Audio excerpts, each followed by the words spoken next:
What's up, everybody? This is Jason from Jason's Exotic Reptiles, and it's coming that time when breeding season's starting to pick up. So this is the start of boa breeding season for me, at least my unofficial start. So I'm going to go through kind of a step-by-step of what I would normally do starting today. I think I'm going to make a series, maybe make it on a weekly basis, of things that I've done for that week. And hopefully it helps you guys find your ways into breeding some boas successfully this year.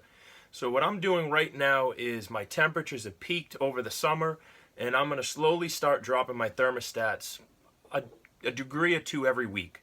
So over the course of the next 9 to 10 to 12 weeks, I'm going to slowly start dropping my overall cage temperatures, and I like to start my temperatures really high over the summertime. So my hot spots might be way up into the hundreds almost, with a cool area that doesn't really get any cooler than 85, 86 during the day when it's really peaked at its hottest.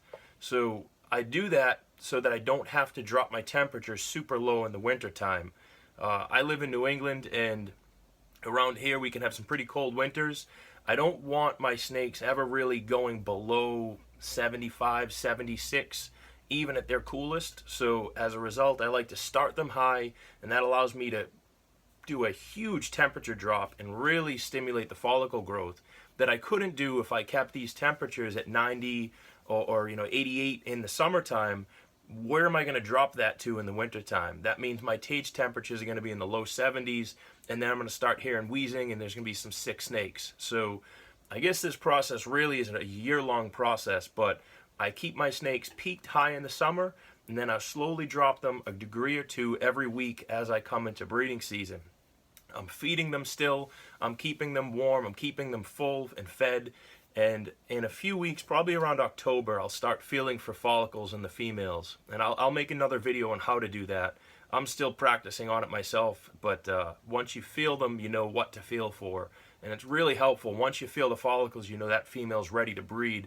I don't need to waste any time by knowing, is the male going to go in with her, which ones are ready. So as soon as I feel follicles, I start really feeling every snake for follicles, and I'll start pairing them up. I like to do a male to female ratio, just one male to one female.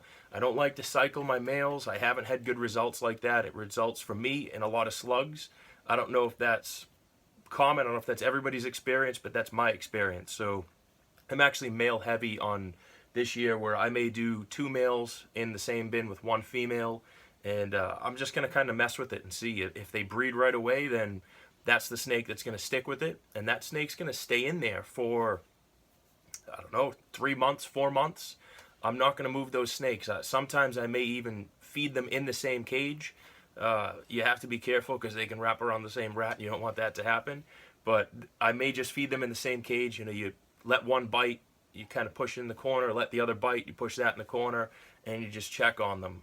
You really have to be careful doing that, so I don't recommend it. You could have a snake that bites around each other, and it just turns to a big mess. But getting back on topic, so I'll leave these snakes together the entire breeding season, and I won't pull them apart until they ovulate.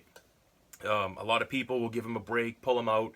If the male's looking skinny, I'll keep monitoring them. I may pull him out for a couple weeks. It's really difficult to get males eating again once they're in this breeding mode, so at least again in my experience. So I try to pull them out and give them a break.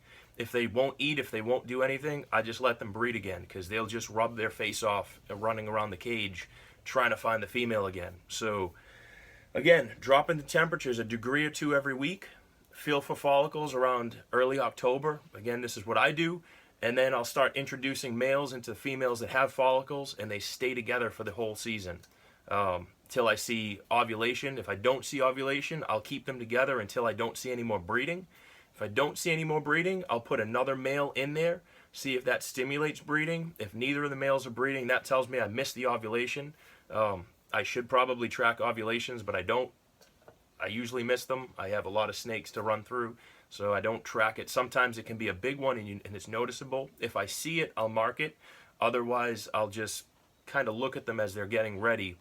We'll get more into that as the season goes on, but as just an introductory how to get you going, this is where I'm starting.